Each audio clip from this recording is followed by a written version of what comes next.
ये है कृष्ण के रणछोड़ बनने की कहानी।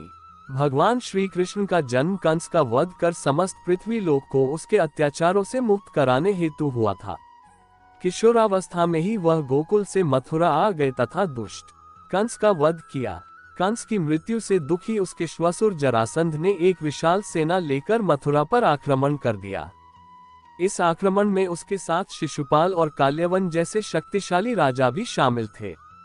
जल्दी ही सेना मथुरा जा पहुंची और मथुरा की राजसभा में कृष्ण तथा बलराम को सेना को सौंपने का संदेश भेजा गया। इस युद्ध को टालने तथा मथुरा के निर्दोष नागरिकों को बचाने के लिए कृष्ण ने रातों रात वहां से सैकड़ों किलोमीटर दूर समुद्र में एक नई नगरी द्वारिका का निर्माण करवाया। अपनी माया से उन्होंने समस्त नागरिकों, उनके पशुओं तथा संपत्ति को नींद में ही नई नगरी में पहुंचा दिया। अगले दिन सूर्योदय के समय कृष्ण तथा बलराम जरासंध की सेना के सामने जा पहुंचे और उससे लड़ने के लिए चुनौती दी। जैसे ही जरासंध और दूसरे राजाओं ने कृष्ण को मारने के लिए शस्त्र उठाए, दोनों भाई भागने लगे। उन भाइयों के पीछे जरासंध तथा काल्यवन जैसे राजा भी भागने लगे। कुछ ही देर में दोनों भाई बहुत आगे निकल गए और उनके पीछे केवल मात्र काल्यवन रह गया। उसे देवताओं ने वरदान दिया था कि उसकी हत्या किसी अस्त्र या शस्त्र से नहीं होगी। ऐसे में वह निर्भीक था और लगातार कृष्ण का पीछा करते करते एक गुफा में जा पहुंचा।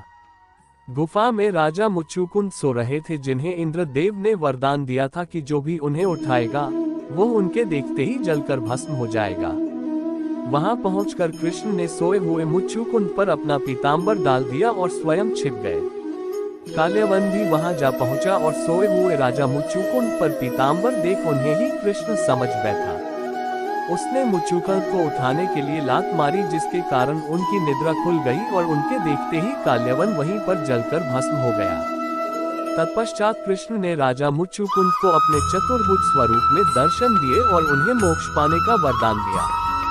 वहीं दूसरी ओर जरासंध और बाकी राजा पूरी तरह से खाली मथुरा देखकर वापस लौट गए।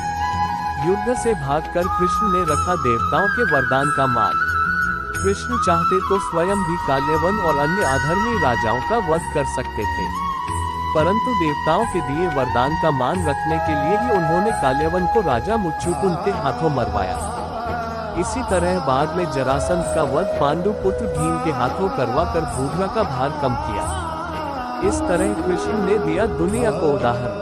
इस कहानी के बाद कृष्ण के नाम के साथ हमेशा के लिए रणछोड़ जोड़ दिया। कृष्ण की इस कहानी से सीख मिलती है कि अनावश्यक ताकत का प्रदर्शन नहीं कर बुद्धिबल से काम लेना चाहिए। इस तरह हम अपनी शक्ति को खर्च होने से रोक सकते हैं और बड़े से बड़े संकट का भी सामना कर सकते हैं। डिस्क्लेमर: यहाँ दी गई जानकारी ज्योतिष के ज्ञान पर आधारित है तथा केवल सूचना के लिए दी जा रही है। न्यूज़ 24 इसकी पुष्टि नहीं करता है। उसे देवताओं ने वरदान दिया था कि उसकी हत्या किसी अस्त्रीय शास्त्र से नहीं होगी।